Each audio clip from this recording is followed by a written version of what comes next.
aartiin anaa fi calaqqee fi dhugaa hawaasa gidduu jiru. Uummanni tokko aadaasaa, seenaasaa, jireenya keessa jiru karaa aartiidhaan ibsachuu danda'a.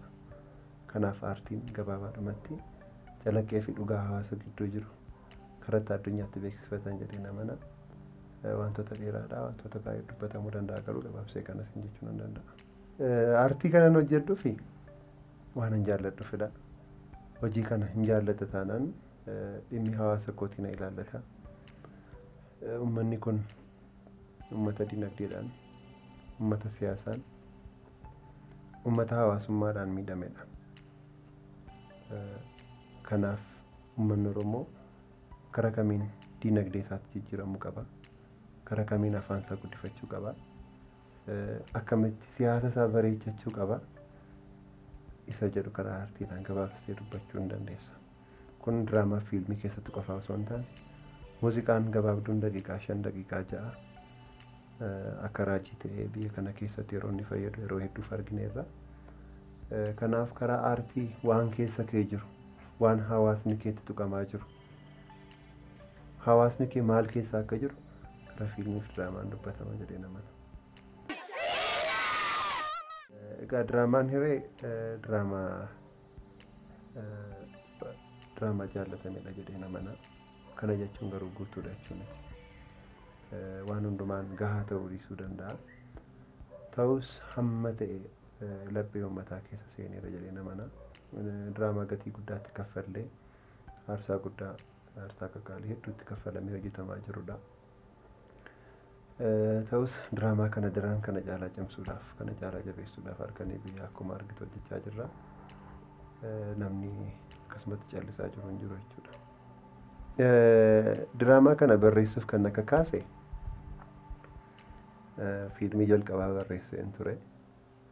Fiilmii isa jalqabaa sana barreessee akkam fixeen gara diraamaa kanaatti itti fufee. Aartistii jechuun uummata jechuudha. Aartistiin warra sagalee hin qabneetti baay'isee. Warra dubbachuu hin dandeenyeef dubbata. Aartistii jechuun. Namni maaliif jaallate seenaan kun kan koo ta'uu danda'a dhiibbaa hawaasa koo irra jirudha jedhee amana kan jedhu nama amanaan. Fiil goota. Miidhamuu hawaasa kee mirga dhabuusaa kan isaarratti abbaa biyyaa ta'uu dhiisuu dadhabuusaa irratti fiil gaafa gootu akkam godheen diraamaadhaan maaliif daayireektilii biyya kana keessatti dubbachuu hin dandeessu. Oromoon akkas ta'e jettee dubbachuu hin dandeessu ture. Kana godhan dubbata. Kanaaf diraamaadhaan bira qabdee ergaa kee biyya kana keessatti ibsaan maaf bade jettee gaafachuurra ibsaan gaafa bade hin bade jettee iyyuurra gaafa dhufe hin dhufe jettee wayyite si jaallata. Kanaaf diraamaa kana kanan barreessuuf na kakaase dhugaa hawaasa koo keessa jiru. Uummata koo mirga isaaf falmachaa jiru wajjin diraamoonni kun akkas jedhee daayireektirii siyaasaa wajjin wal qabsiisuu hin barbaadu. Garuu hawaasa koo keessa waan jiru akka ta'e nan amana. Kana caalaatti immoo gara dhugaatti seenna. Kutaan fuuldura keenya jiran murteessuudhaaf baay'ee ulfaatoodha. Kutaan fuuldura keenya jiran beekaa baay'ee gara dhumaatti gaafa inni dhufu ergaa gurguddaa qabateedha kan inni dhufu. Dhuma isaa namni tilmaamuuf rakkisaadha baay'ee. Hireen ergaa qabdi. Barreeffama tokko jira. Hiree keessatti kan beekamu suura bu'aa kaa'an qofaatu akka bo'eetti hafaa jedha. Uummanni kun garuu yeroo dhiyootti gammachuu isaa argata jedha. Suura tokko bu'aa kaateennan bara baraan bu'aa hafa. Hin kolfu suurri tokko bu'aa ka'ennaan. Uummanni kun garuu bu'aa nafu. Gammachuun isaa dhiyoodha. Aartii kanaafis gaddi keenyi dhiyoodha. Aartistiin Oromoo waan baay'ee jedhaniiru muuziqeessitoonni keenya. Karaa diraamaa garuu baay'ee nu hafa. Kana jechuun akka barreeffama tokko istuudiyoo galanii hojjetanii miti muuziqaan. Akka muuziqaatti akka walalootti miti fiilmiin. Isa dubbattu sana immoo deebistee gochaadhaan agarsiisu waan ta'eef yeroo dheeraa barbaada. Kanaaf dhaloonni amma jalqabee kun imala guddaa qaba jedhee namana. Hireen seenaadha. Walii wajjin taanee jaalalli finiinee firii isaatuun argin deebinee facaanee jedha. Kana booda yeroo itti facaan osoo hin taane yeroo itti sassaabamnudha jedhee namana. Barreessaa ta'anii daayireektara ta'anii qopheessaa ta'uun baay'ee ulfaataadha. Kana jechuun garuu hunda dura fedhii fi kutattummaa hojichaaf qabdutu murteessa. Hin barreessa taanaan inni barreeffame sun daayireekt ta'ee iskiriinii irra siin ba'u taanaan daayireektara kan biraatti kennachuun hin jiru.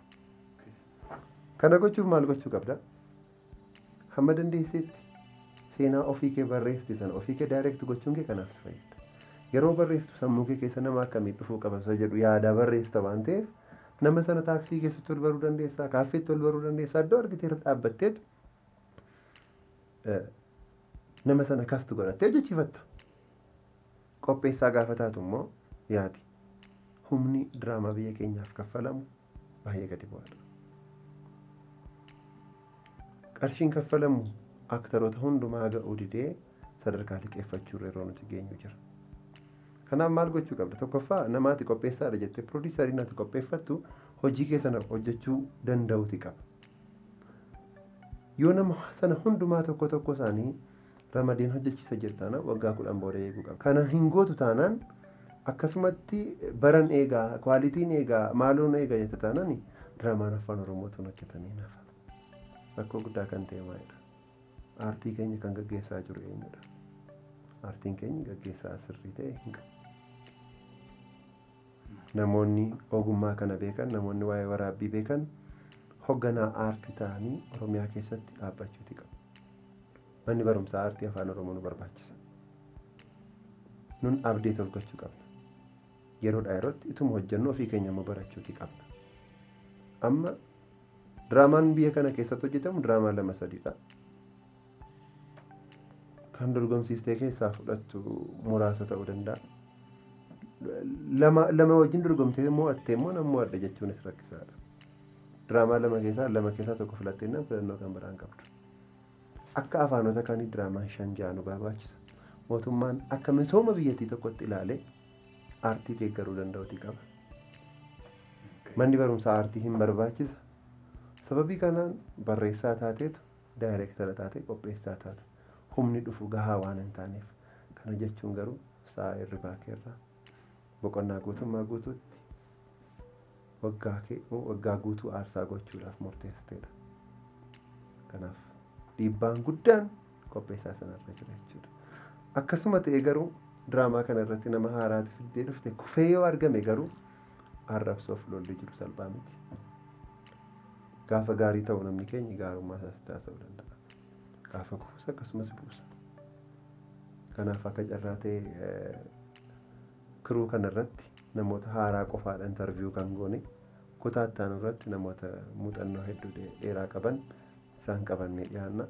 Kanarra dargaggoonnis barumsa adda addaan argatu jennee amanna. Kanaaf daayireektarri itti gaafatamummaa guutuu fudhatee hojjeta. Aktaroota haaraa filachuudhaaf kan murteesse aartiin keenya yeroo baay'ee namoota wal fakkaatuudhaan gosa tokkoon qabamee jira. Komiin akkasii uummata biras hin jira, aktaroota biras hin ka'a. Amma kiruun haaraan asirra dhufan ijoollee asirra argitu kun qaboon, urjiin, haati shuubaan diraamaa kana irratti beekamtii guddaaf jaalatamummaa guddaa argachuu danda'u. Kana gochuuf kan murteesse maaf kiruu haaraadhaan hin baanu jechuun rakkoo guddaan biyya keenya keessatti aktara fudhachuu yoo barbaadde aktarri mana barumsaa tokkotti baratee aktariidha jettee nama sana keessaa qoodachuun barbaadu yookaan qoodataan barbaadu nan fudhadha mana barumsaa jettu afaan Oromootiin biyya kana keessa hin jiru.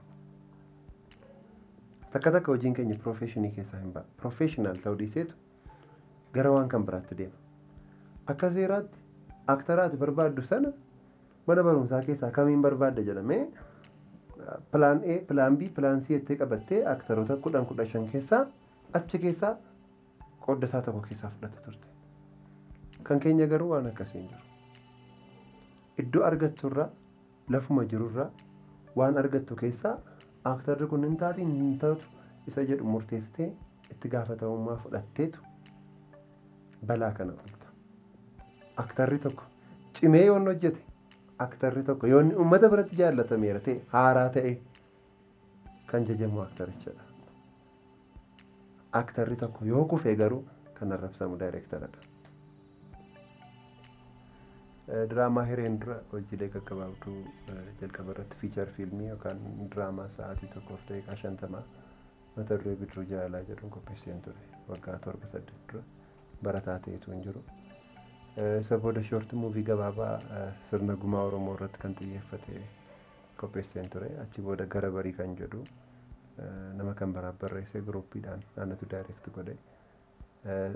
Gumaa sanas gara barii sanas yuutuubiidhaan daawwattoota keenyaaf ga'uudhaan akkasumas fiilmii Bidiruu Jaalalaas amma yoonaa siinimaadhaa ba'ee dhuma callisee taa'ee jira uummata bira hin geenye.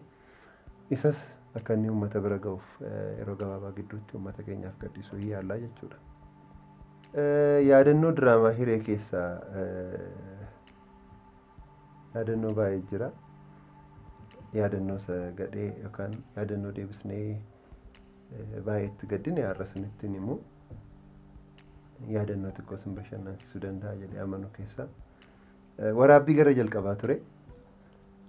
Mana ta'e keessatti gamoo guddaa keessatti halkan waraabaa jirra. Manicha keessa namni manicha sirriitti beeku namni tokko jira ture jechuun gurbichis nu wajjin hojjeta ture.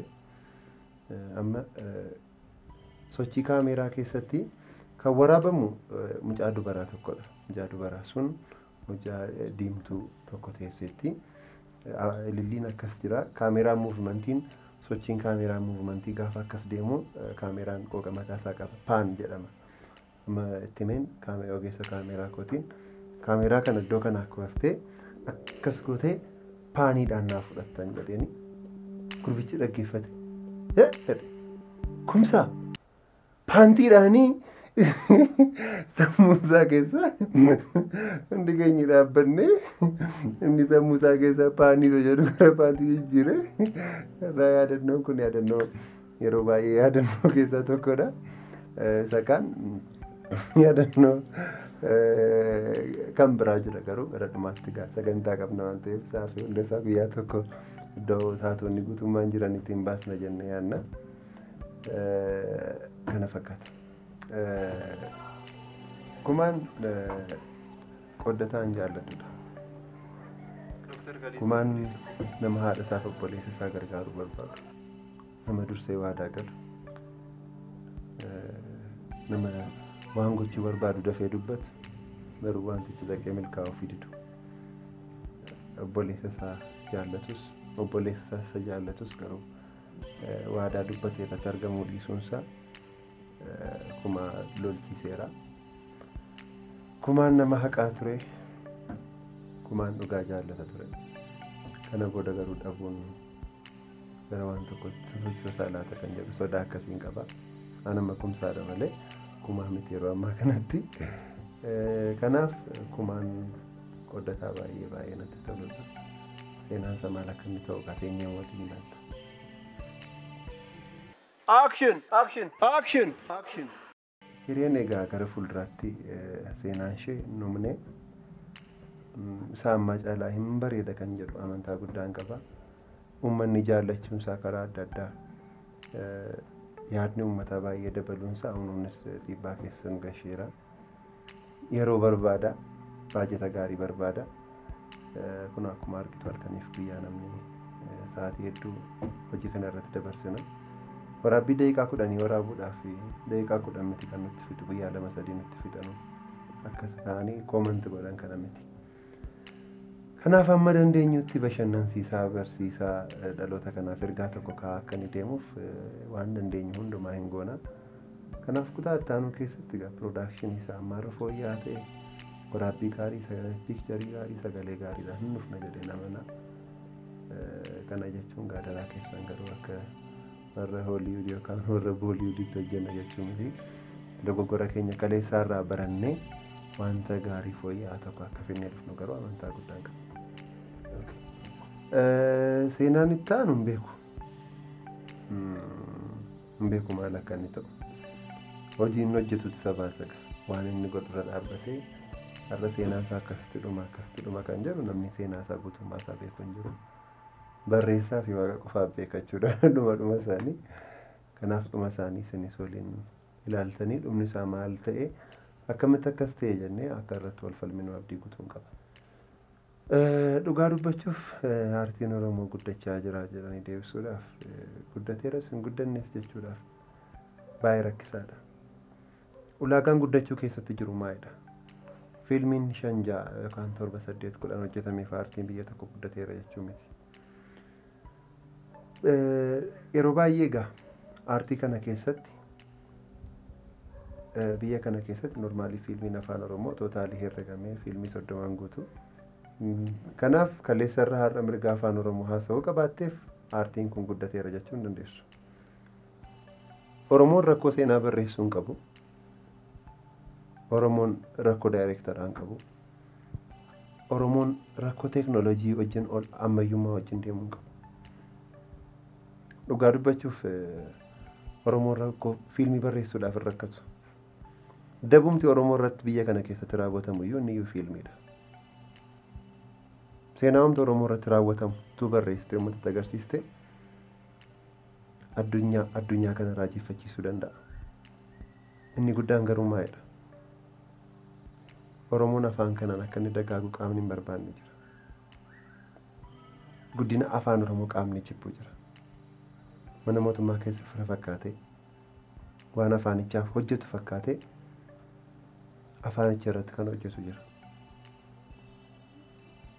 Waajjira hedduu keessa dhattee waa'ee afaan Oromoodhaaf waa'ee ispoonsaraa hedduu kaasuuf ta'e isin hin beektan malee ijoollee turtanii sirna darbe keessatti afaan Oromoo kun siin jedhee waa'ee afaan Oromoo dubbatamuuf dhorkamuu isaatti kaasuu barbaada.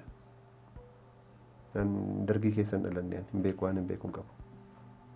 Afaan Oromoo dubbatamuuf dhorkamuu isaa afaaniin dhagee oduun dhagee malee waan hin beekuun qabu. Kanaaf mootummaan biyya keenyaa mootummaan Itoophiyaa kun misoomaan guddinaan misoomni isaa fakkeenya gaafa fudhatu TV irratti Chaayinaa fi Ameerikaa wajjin dorgomee deema. Waa'ee aartii Oromoo immoo gaafa fudhatu ammaas deebi'ee dargii isa du'ee wajjin dudduubatti deebi'a. Misoomaaf fuuldura ilaala taanaan Chaayinaa ilaala taanaan afaan bira gaafa ga'u maaliif fuuldura Ameerikaa fi Chaayinaa ilaaluu dadhabu? Kanaaf cobni aartii Oromoo irra jiru kana booda hin cita jedheen abdadhaa. Kana caalaa teeknooloojii gurguddaa fayyadamnee kun dhuguma afaan Oromootiin hojjetame kan jedhamu sadarkaa sanarra akka geessisan dhaloonni haaraan amma ka'e kun hin tarkaanfachiisa kan jedhu amantaa akkasiin irraa qaba. Aartiin guddateera kan jedhamu biyyicha keessatti diraamaan tokko 2 yookaan 10 hojjetameef miti baay'isanii. Teeknooloojiin ittiin hojjetameetu murteessa. Sadarkaan itti ilaalameetu murteessa. Ammaaf nuun diraamaa tokko hojjennis aartiin Oromoo tarkaanfii tokko tarkaanfateera maal ta'eera jennee dubbachuu hin dandeenyu. Garuu gahee isaa ba'eera.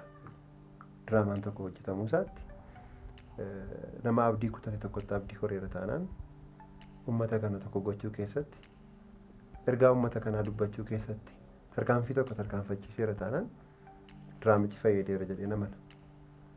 Garuu kana booda hin beeknu hamma kanan duraa diraamaa Hiree dabalatee vaatii Oromoo malee aartiin Oromoo guddateera jedhee dubbachuudhaaf na rakkisa. Barreessitoonni haaraan dargaggoonni caalaa barreessuu danda'an dhokatanii jiru jedhee namana.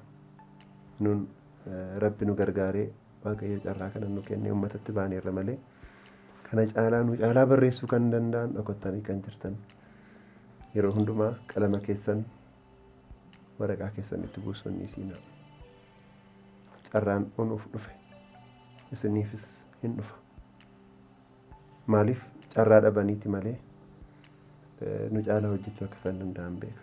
Kana jechuun garuu diraamaa TV dheeraa hojjechuun salphaadha jechaa hin jiraniti. Gatii guddaa nama kaffalchiisa. Isaanis yeroo hundumaa barreessuu isaanii itti fufanii cimina keenya ilaalanii cimina keenya irraa baratanii hanqina keenya immoo fooyyeffatanii dhufuudhaaf. Maaliif diraamaa dheeraa kana xumurreennan yeroo muraasa boqonnaa fudhachuu keenya nafu yeroo sanatti dhaloonni haaraan kun immoo nu harkaa fuudhanii waan mataa isaanii akka godhaniif diraamaan 3 4 5 6 holluukaa jiraachuun dirqamadha. Kana booda uummanni kun diraamaa tokko irratti qofaa of gatee diraamaa 2 yookaan diraamaa 3 irratti of gatee jiraachuu hin qabu. Carraa baay'ee keessa maaltu beeka kan hireen ittiin tollee jiraachuu danda'a. Seenaa kan biraa hireeraan faallaa ta'es namni kan biraan barreessu jiraachuuti qaba.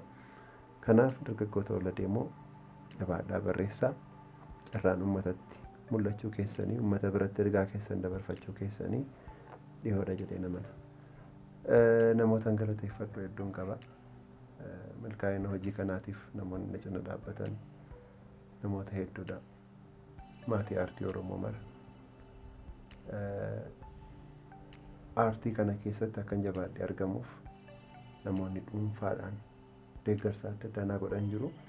Namoonni konkolaataa nuu kennuudhaan, mana nuu kennuudhaan, meeshaa nuu kennuudhaan akkasumas piroodakshinii fiilmii leeqaa yookaan leeqaa fiilm piroodakshin kiruu guutummaa ogeessa sagalee, ogeessa kaameeraa, editara koo guutummaa halkaniif guyyaa qulqullinni isaa dabaluu qaba jedhanii xiiqii guddaadhaan diraamaa jaallatame kana nuun immoo gahee mataa keenyaa hin baana jedhanii sa'aatii hedduudhaaf kan dadhaban jiru. Akkasumas hiriyoota koona waliin ta'anii kana godhaa yeroo jedhutti ergamanii walii gadi fiiganii milkaa'ina hojii kanaaf gatii gurguddaa kaffalaa jiran jiru. Hunda isaanii baay'een galateeffadhaanii uummata nu daawwatuun yaada isaa kan nu kennu kanatu sirreessitanii kanatu gootanii kan jedhu hundumaa baay'een galateeffadhaan jechuudha. Uummata nu daawwachaa jiruun daawwattoota diraamaa Hiree hunduma keessanii baay'ee isin jaallannaa, baay'ee isin kabajnaa. Diraamaan Hiree akkuma argitan torban muraasaaf qilleensa irraa dhabamee jira. Karaa keessaa akkam ta'ee diraamaan Hiree maaliif badeettanii kan nu gaafachaa jirtan. Akkasumas karaa sooshaal miidiyaa karaa adda addaa diraamaan kun maaliif addaan citeettanii kan nu gaafattan. Qulqullina fooyya'aa, hojii fooyya'aa, cimina addaatiin deebinee dhufuuf jennee torbee muraasaaf qilleensa irraa banneerra. Kana jechuun garuu hin hafne jechuu miti. Torbee muraasa keessatti diraamaa isin jaallattan bashannansiisaa, ergaansaa, ga'eensaa hundumtuu kan dhufu torbee muraasa booda dhufa. Akkuma kana dura yaada keessan nuu kennaa turtan ammas yaada keessan nutti hin qusatiina. Cimina keenya yoo nutti himtan cimina keenya jabeeffachaa, hanqina keenya sirreeffachaa isin keessatti ofii keenya of ilaalaa. Cimina diraamaa Hireef halkaniif guyyaan hojjenna. Yaadni keessan baay'ee nu jabeessaa, yaada keessan nurraan qusatiina. Hamma kutaa dhumaatti Hireen seenaa akkasumatti bakkeetti hafu miti. Hireen seenaa karaa irratti dhaabbatu miti. Ergaa mataa ishee qabdi. Gola keessan keessatti bara diraamaa Hiree akkasin jettanitti mana keessan keessatti diraamaa yaadatamaa hafu akka inni ta'uuf halkanii guyyaa hojjennee akka inni baay'ee bareeduuf waan gochuu dandeenyu hundumaa hin goona. Piroodaakshiniin fiilmii leeqaa diraamaa Hiree torbee muraasa keessatti isiniif dhiyeessuu jalqaba. Kun sooshaal miidiyaa yuutuubii keenya sirriidha. Kana dura piikchar kwaalitii sirrii ta'e isatti dadhabaa baane sagalee isa gaarii ta'e isin bira ga'uu dhiisuusaaf dhiifama guddaa isin gaafanna. Kana booda garuu peejii isaa ammaa kanaan sabskiraayib yoo gootan nuti salphaan isin biraan ga'uu dandeenya. Piikcharii gaarii, sagalee gaarii, baay'ee miidhagaa ta'e torbeedhaan isin biraan geenya. Isinis koomentii keessan karaa chaanaalii kanaa nuu kenna. Namoonni hedduun hiriyoonni maatiin diraamaa Hiree hundumtuu akka isaan sabskiraayib godhaniifis isinis walii keessanitti hima. Torbeedhaan koomentii keessan irraan fageessinaa. Baay'ee isin jaallanna, baay'ee isin kabajna. Akka isin nutti gammaddaniif halkaniif guyyaa boqonnaa tokko malee hojjechaa jirra. Hamma walitti deebinutti turtii gaarii. Hireen seenaadha.